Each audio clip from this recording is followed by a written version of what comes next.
Assalamualaikum warahmatullahi wabarakatuh. Saya Yudi Pramuko, tukang donat dari Parung, YouTuber tertua di semesta. Saya lagi jualan bubur ini sekitar jam 8 pagi. Mau komentari penonton, ada yang merespon video saya waktu saya ngomong soal ditenggelamkannya isu aguan oleh penangkapan Hasto ya. Karena sekarang berita aguan dan Jokowi yang dipidanakan 612 triliun hilang tiba-tiba. Di situ saya bilang saya akan bahas tentang aguan, Wahyu Setiawan, Jokowi dan Rocky Gerung.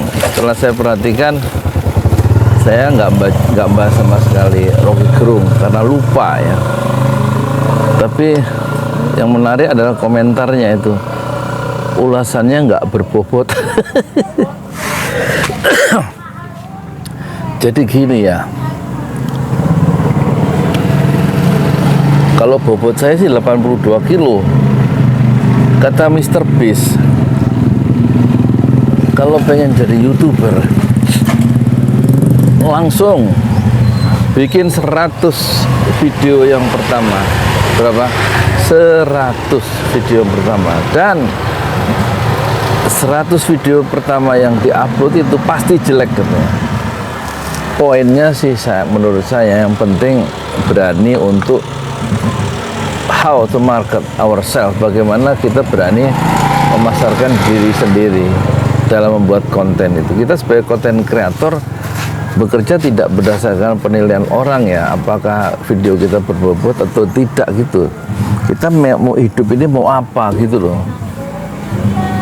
Kalau saya hidup ini ada 3 untuk dalam konteks konten kreator ya.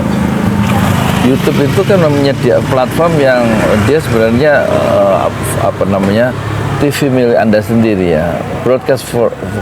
Broadcast yourself, TV milikmu sendiri, dan tergantung kamu mau ngisi apa sesuai kamu. Jangan hidup ditentukan oleh pandangan-pandangan orang lain. Kita mau kemana? Kita mau menuju kemana hidup berkarya itu? Jangan kita diombang-ambingkan oleh spektrum opini, penilaian dan cacian yang berkembang di luar di luar garis yang kita tetapkan ya. Jadi spektrum opini yang mengepung kita itu jangan sampai membelokkan kita dari tujuan dan dari dari cita-cita kita. Yang penting itu bukan orang lain dalam membuat konten kreator. Ya, mendengar atau membaca komen-komen ya bagus juga, tapi jangan sampai mematahkan ya kreativitas kita, dan jangan sampai membunuh daya-daya kreativitas kita dalam membuat atau mengupload konten kita di YouTube ya, di YouTube. Jadi penilaian-penilaian itu sebenarnya dalam perspektif sejarah itu biasa saja, bahwa satu ungkapan, KTP-nya lupa.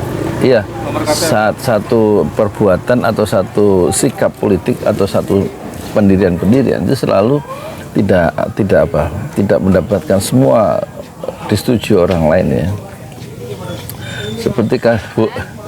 Seperti kasus penetapan Harun Masiku menjadi tersangka oleh Setio Budianto itu, ketua KPK Jenderal Polisi. Itu kan langsung memecah masyarakat, terbelah pandangannya. Kalau menurut suara resmi PDIP itu bukan penegakan hukum murni, tetapi adalah politik ya. Politik, karena Jokowi baru dipecat oleh PDIP dan Jokowi kemudian memainkan kartu trufnya untuk perek apa libur? Oh ya, saya dipanggil Ustadz. Iya. Nah, jadi sikap yang diambil KPK itu langsung membuat satu varian-varian pemikiran yang berbeda-beda ya terhadap sikap, tentu yang sangat ekstrim, bukan ekstrim ya, yang sikap yang menurut KPK sendiri itu penegakan hukum murni. Kalau menurut saya bullshit ya, karena KPK sendiri kan lembaga politik ya, dia dipilih ya lewat panitia pansel itu kan, kemudian dikirim ke DPR, dilakukan proper test untuk anggota-anggota dan pimpinan-pimpinan KPK, dan itu kan pendekatannya sangat politis ya, karena yang di DPR itu kan adalah wakil-wakil dari partai-partai, fraksi-fraksi juga partai-partai. Nah, pimpinan KPK sekarang kan tentu adalah orangnya Jokowi kan, dia iya, karena harus menurut persetujuan Jokowi semuanya kan KPK yang sekarang ini. Jadi KPK itu adalah bagian atau rumpun dari eksekutif ya. Keputusan-keputusan KPK meskipun diucapkan oleh ketuanya bahwa itu adalah sikapnya penegakan hukum murni, tentu saja mengandung muatan politik, apalagi yang dipidik adalah orang nomor 2 di PDIP sebagai sekjen partai. Itu bukan orang yang kaleng-kaleng, itu bukan anggota biasa, itu anggota nomor 2 di PDIP setelah Megawati sebagai ketua umum kan. Jadi tentu bobotnya itu memang lebih seksi itu, ngurusin yang kasus Wahyu Setiawan yang barusan bulan Oktober kemarin 2023 itu baru bebas bersyarat dan dalam pembinaan sampai bulan Februari 2027 karena dia kena hukum karena menerima suap 600 juta dari Harun Masiku yang masih hilang itu. Urusan 600 juta itu dihukum 6 tahun ya di pengadilan pertama. Kemudian tahun 2021 bulan Februari kalau tidak salah atau Juni diperberat hukumannya, bukan dari 6 tahun menjadi 7 tahun oleh Mahkamah Agung, sehingga 7 tahun dia gara-gara persoalan kasus 600 juta. Sementara akuan Jokowi yang kemarin diurus atau oleh Hosinuddin juga kemudian diledek, bukan diledek ya, dikecam membuat fitnah terhadap dua dari tokoh HTI katanya, yaitu Ahmad Hosinuddin. Diledekin sebagai tokoh HTI, masa dia terus berhenti berkarya? Ahmad Hosinuddin dia akan bekerja dengan visi dan misinya sendiri dalam hidup, dalam menghadapi kehidupan, dalam karya-karya karya-karya hukumnya ya, sebagai advokat ya kan. Jadi dia juga akan terus maju. Nah, yang kita persoalkan KPK yang urusan sampai 600